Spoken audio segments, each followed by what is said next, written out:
Hey guys, it's SimplyRemi. Welcome back to my channel, or if you're new here, welcome. Today I am showing you a SFX cut tutorial.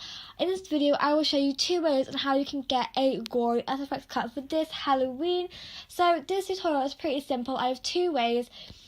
They're both pretty easy, both pretty simple, and they can easily be done at home with products you can all buy from like drugstore and shops, because in some Halloween tutorials you can't actually buy some of the products they use because they're cosmetic grade only. So, without further ado, let's get on to the tutorial. Firstly, you'll need some SFX liquid latex. I am using the one by Makeup Revolution. Secondly, you'll need something pointy. I'm using the end of the Byeeee brow brush for this. Next, you'll need foundation. I'm using the L'Oreal True Match foundation in one end and the Real Techniques pointed foundation brush to apply it with.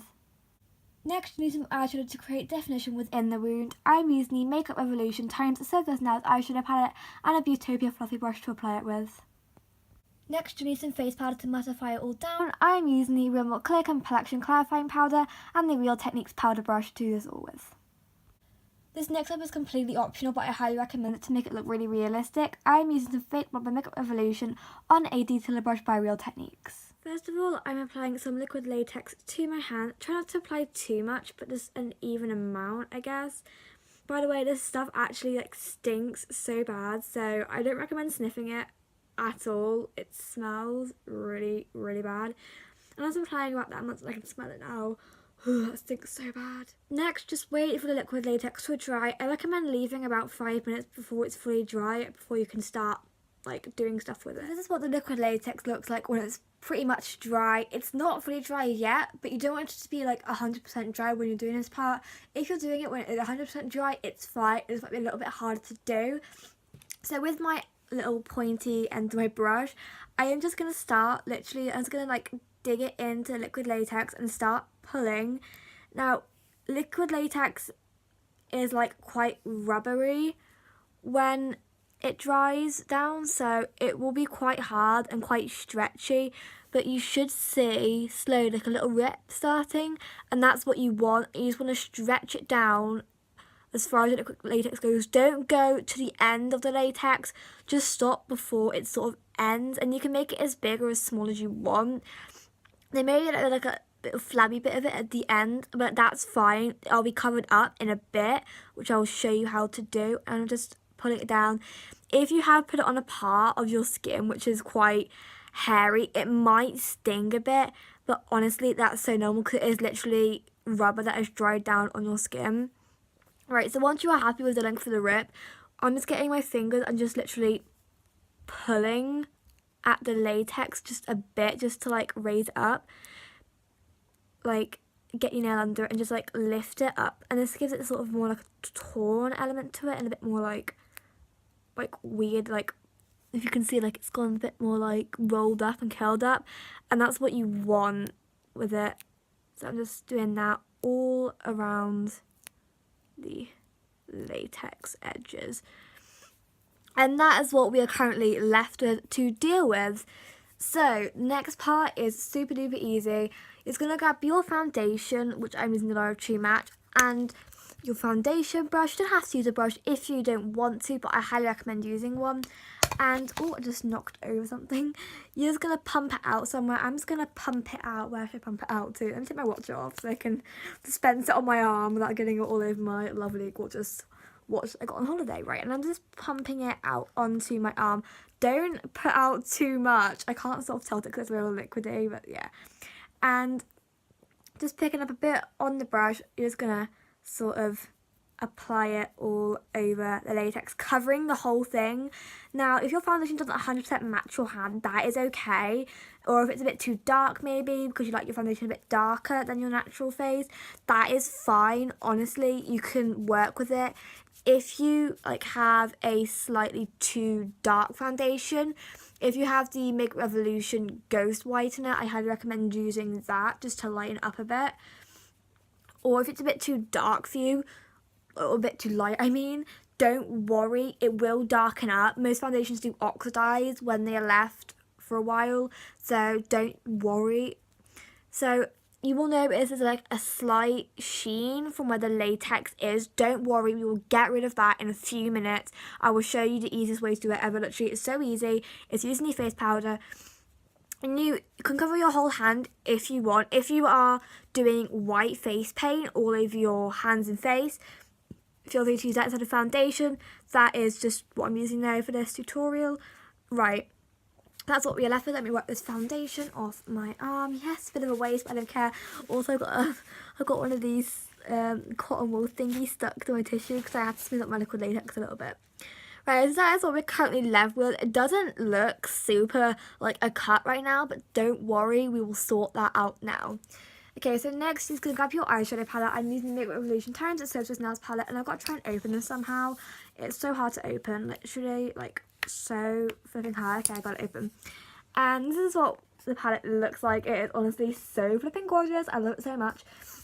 And on my Beautopia fluffy brush, I'm just going to start getting some of the sort of neutral transition shades and just applying that all in, like, I don't know, the cut area, and just going in with normal pale colours. I'm starting off pale, so with your slightly neutral browns. Pretend you are doing an eyeshadow look, like a crease look in your eyes, starting off light and building up the darker colour gradually. It gives it more of like a shape definition, so I'm applying this sort of warm, it's more of a cool toned-ish brown all over the cut area.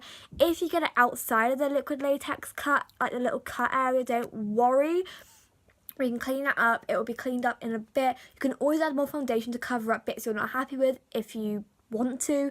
Personally, I might not need to. I might need to, but at the moment it's looking pretty decent. So I am now just layering up colours. You can add like reds if you want, like reddy tones. I am adding some reddy tones. It's really good to add some like sort of like darker colours as well, some bruised tones maybe, because that will sort of make it look more realistic. Again, around the cut, if you want to add eyeshadow to make it look more red, bruised tones, I am going to do that. I will show you how to do it in a minute, but that's how you do that for now. And I'm just applying this deep red shade in certain areas just to build that definition. I'm now going in with a slightly darker grey toned ashy brown, and this is a really good colour for this. I used it the other day when I first started practicing these cuts, and honestly it's so simple, like there.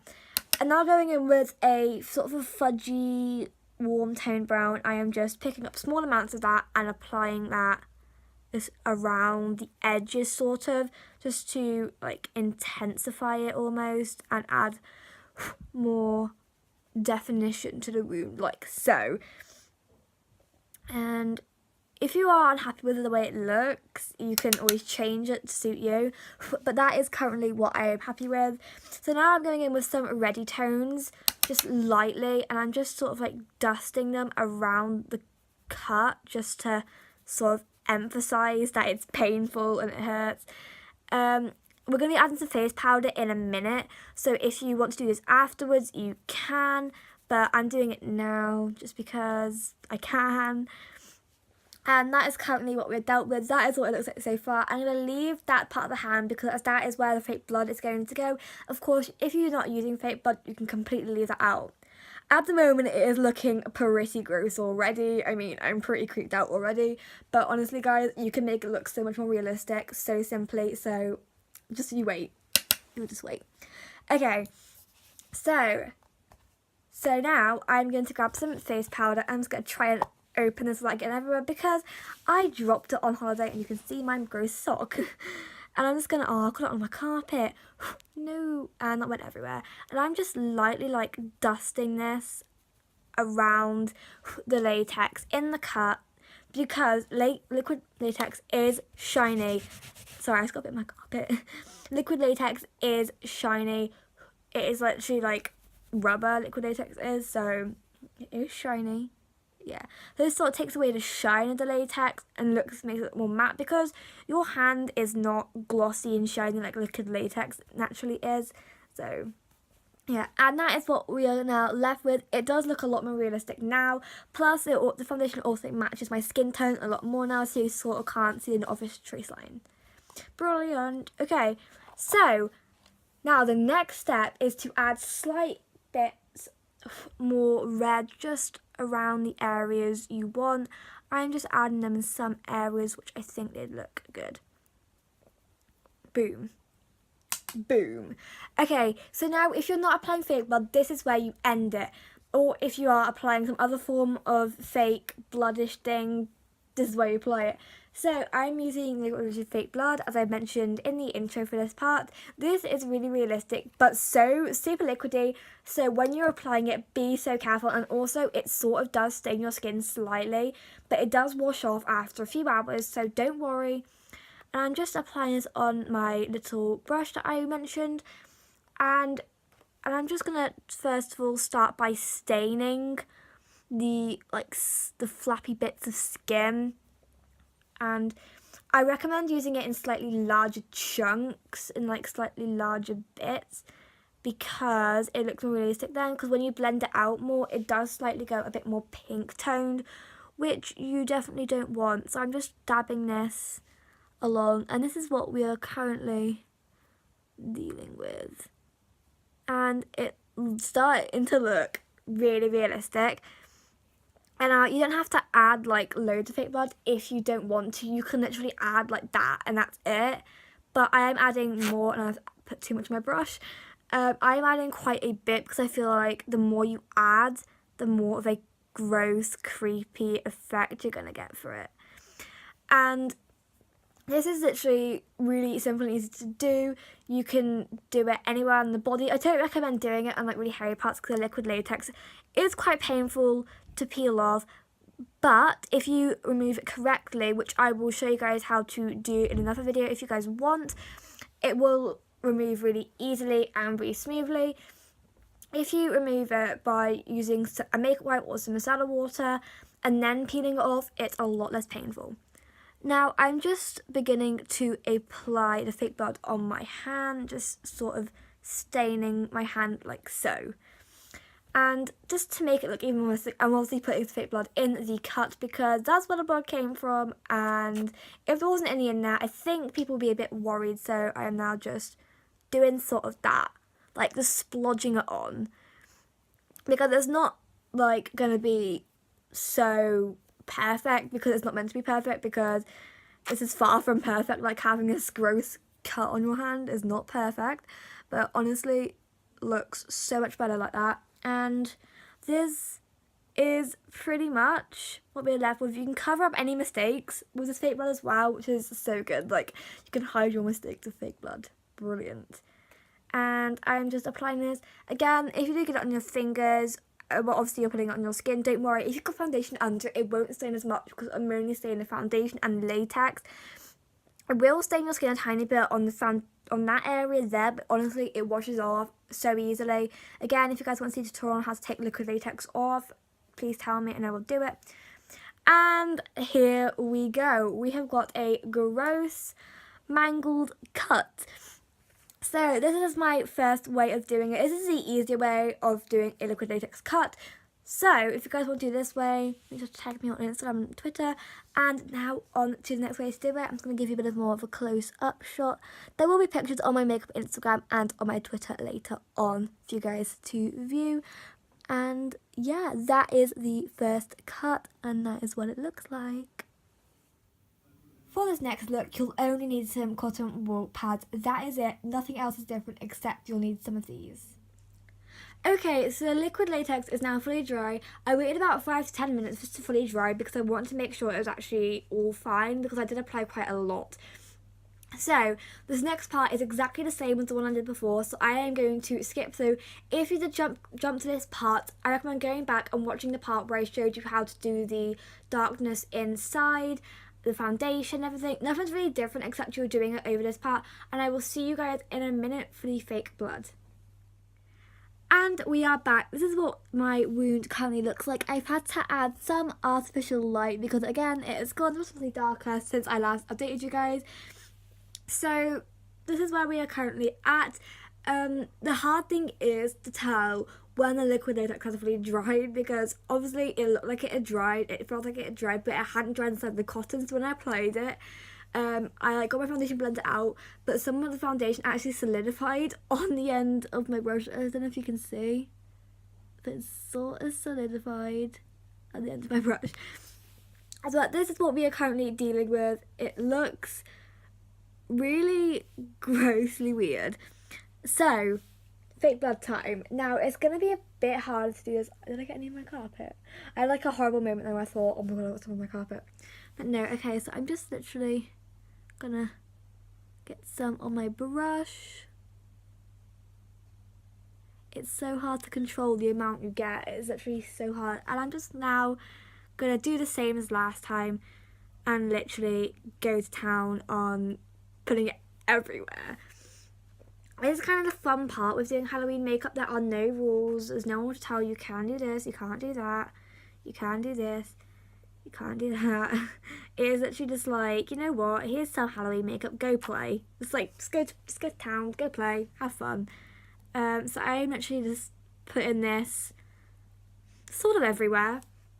If you guys are wondering how I learnt to do these, I learned from sort of like a lot of different YouTubers. Like, I watched like a lot of SFX videos just earlier this month, and I sort of just like found my ways that I sort of like doing. Sorry, I've got a really bad back cramp from sitting in like a real awkward place. And honestly, it just all came to place, I guess. I just started like putting all my knowledge together from different YouTubers, and I sort of came up with this method on how to do my SFX cuts. Now, I recommend, like, I don't know, like setting it with something maybe, I don't know. My camera's trying to focus on this SFX cut and is not really doing it very well, so I apologise if it's a bit blurred out. But that is what we are left with. This is a more gory, realistic version of the previous one. So, again, if you guys recreate this, make sure to tag me. My Twitter's down below, and so is my Instagram. Thank you for watching this video, guys. I hope you all enjoyed this video, and I'll see you all soon. Bye!